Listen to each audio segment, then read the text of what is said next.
Hello friends, मैं हूं खुशबू और मेरे इस चैनल प्रभु लीला में आपका स्वागत है। जैसा कि मैंने आपको बताया था कि रामचरितमानस जो तुलसीदास जी के द्वारा रचित है, वो तो सर्वत्र उपलब्ध है, बहुत सुगमता से उपलब्ध है, हर कहीं उपलब्ध है, बहुत लोग उसको पढ़ते भी हैं। लेकिन वाल्मीकि रामायण जो महर्षि वाल्मीकि ने लिखा था, वो सर्वत्र हर जगह बहुत सुगमता से उपलब्ध नहीं है। तो इसीलिए बहुत सारे लोगों की इच्छा होती है वाल्मीकि रामायण पढ़ने की, लेकिन बहुत सुगमता से ये उपलब्ध नहीं है। इसलिए मैंने सोचा कि इस रामायण का आपको पाठ सुनाती हूँ। वो इस रामायण के पाठ मैंने आपको बालकांड का पहला, दूसरा, तीसरा सर्ग सुनाया था। आज मैं चौथा सर्ग सुनाने जा रही हूँ।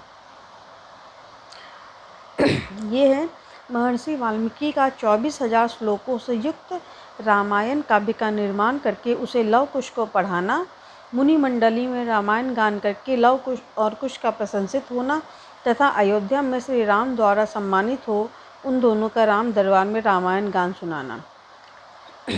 चौथा सर्ग इस प्रकार है। श्री रामचंद्र जी ने जब वन से लौटकर राज्य का शासन अपने हाथ में ले लिया, उसके बाद भगवान वाल्मीकि मुनि ने उनके संपूर्ण चरित्र के आधार पर विचित्र पद और अर्थ से युक्त रामायण काव्य का निर्माण किया। इसमें महर्षि ने 24,000 श्लोक, 500 सर्ग तथा उत्तर सहित 7 कांडों का प्रतिपादन किया है। भविष्य तथा उत्तर कांड सहित समस्त रामायण पूर्ण कर लेने के पश्चात सामर्थ्यशाली महाज्ञानी महर्षि ने सोचा कि कौन ऐसा शक्तिशाली पुरुष होगा जो इस महाकाव्य को पढ़कर जन समुदाय में सुना सके। शुद्ध अंतःकरण वाले उन महर्षि के इस प्रकार विचार करते ही मुनि वेश में रहने वाले राजकुमार कुश और लव ने आकर उनके चरणों में प्रणाम किया। राजकुमार कुश और लव दोनों भाई धर्म के ज्ञाता और यशस्वी थे। उनका स्वर बड़ा ही मधुर था और वे मुनि के आश्रम पर ही रहते थे। उनकी धारणा शक्ति अद्भुत थी और वे दोनों ही वेदों में पारंगत हो चुके थे।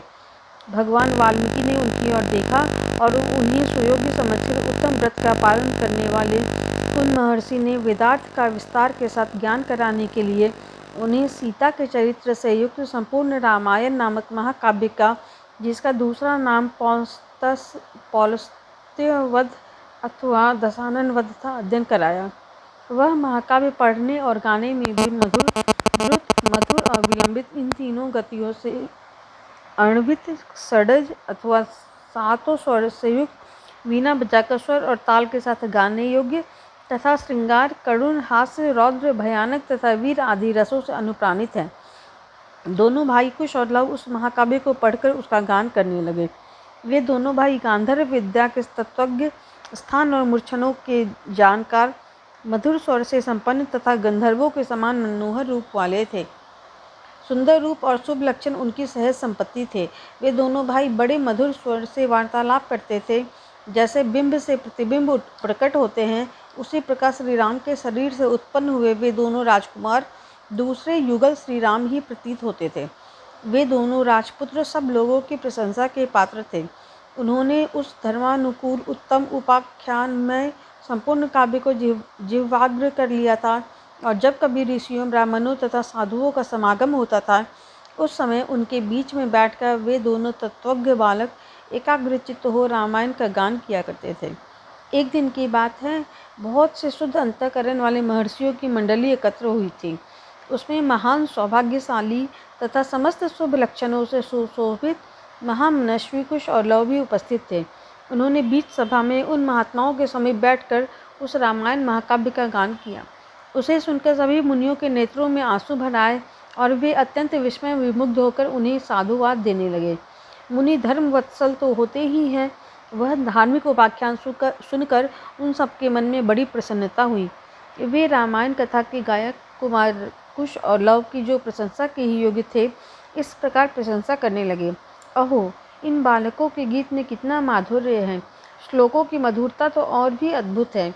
यद्यपि इस काव्य में वर्णित घटना बहुत दिनों पहले ही हो चुकी है, तो भी इन दोनों बालकों ने इस सभा में प्रवेश करके एक साथ ऐसे सुंदर भाव से स्वर संपन्न राग युक्त मधुर गान किया है कि वे पहले की घटनाएं भी प्रत्यक्ष सी दिखाई देने लगी हैं, मानो अभी अभी आंखों के सामने घटित हो रही हो। इस प्रकार उत्तम तपस्या से युक्त महर्षिगण उन दोनों कुमारों की प्रशंसा करते और वे उनसे प्रशंसित होकर अत्यंत मधुर राग से रामायण का गान करते थे। उनके गान से संतुष्ट हुए किसी मुनि ने उठकर उन्हें पुरस्कार के रूप में एक कलश प्रदान किया। किसी दूसरे महायशस्वी महर्षि ने प्रसन्न होकर उन दोनों को वल्कल वस्त्र दिया। किसी ने काला मृगचर्म भेंट किया तो किसी ने यज्ञोपवीत। एक ने कमंडलू दिया तो दूसरे महामुनि ने मुंज की मेखला भेंट की। तीसरे ने आसन और चौथे ने कौपीन प्रदान की। किसी अन्य मुनि ने हर्ष में भरकर उन दोनों बालकों के लिए कुठार अर्पित किया। किसी ने गेरुआ वस्त्र दिया तो किसी मुनि ने चीर भेंट किया। किसी दूसरे ने आनंद मग्न होकर जटा बांधने के लिए रस्सी दी तो किसी ने समीधा बांध कर लाने के लिए डोरी प्रदान की। एक ऋषि ने यज्ञ पात्र दिया तो दूसरे ने काष्ठ भार समर्पित किया। किसी ने गूलर की लकड़ी का बना हुआ पीढ़ा अर्पित किया। कुछ लोग उस समय आशीर्वाद देने लगे, बच्चों तुम दोनों का कल्याण हो। दूसरे महर्षि प्रसन्नतापूर्वक बोल उठे, तुम्हारी आयु बढ़े। इस प्रकार सभी सत्यवादी मुनियों ने उन दोनों को नाना प्रकार के वर दिए। महर्षि वाल्मीकि द्वारा वर्णित यह आश्चर्यमय काव्य परवर्ती कवियों के लिए श्रेष्ठ आधारशिला है। श्री रामचंद्र जी के समस्त चरित्रों का क्रमशः वर्णन करते हुए इसकी समाप्ति की गई है। संपूर्ण गीतों के विशेषज्ञ राजकुमारों, यह काव्य आयु एवं पुष्टि प्रदान करने वाला तथा सबके कान और मन को मोहने वाला मधुर संगीत है। तुम दोनों ने बड़े सुंदर ढंग से इसका गान किया है। एक समय सर्वत्र प्रशंसित होने वाले राजकुमार कुश और लव अयोध्या की गलियों और सड़कों पर रामायण के श्लोकों का गान करते हुए विचर रहे थे। उसी समय उनके ऊपर भरत के बड़े भाई श्री राम की दृष्टि पड़ी। उन्होंने उन समादर योगी बंधुओं को अपने घर बुलाकर उनका यथोचित सम्मान किया। तदंतर शत्रुओं का संहार करने वाले श्री राम स्वर्णमय दिव्य सिंहासन पर विराजमान हुए। उनके मंत्री और भाई भी उनके पास ही बैठे हुए थे। उन सबके साथ सुंदर रूप वाले उन दोनों विनयशील भाइयों की ओर देखकर श्री रामचंद्र जी ने भरत, लक्ष्मण और शत्रुघ्न से कहा, ये देवता के समान तेजस्वी दोनों कुमार विचित्र अर्थ और पदों से युक्त मधुर काव्य बड़े सुंदर ढंग से गाकर सुनाते हैं। तुम सब लोग इसे सुनो। यूँ कहकर उन्होंने उन दोनों भाइयों को गाने की आज्ञा दी। आज्ञा पाकर वे दोनों भाई वीणा के लय के साथ अपने मन के अनुकूल तार एवं उच्च एवं मधुर स्वर में राग लापते हुए रामायण काव्य का गान करने लगे। उनका उच्चारण इतना स्पष्ट था कि सुनते ही अर्थ का बोध हो जाता था। उनका गान सुनकर श्रोताओं के समस्त अंगों में हर्ष जनित रोमांच हो आया तथा उन सबके मन और आत्मा में आनंद की तरंगें उठने लगी। उस जनसभा में होने वाला वह गान सबकी श्रवणेंद्रियों को अत्यंत सुखद प्रतीत होता था।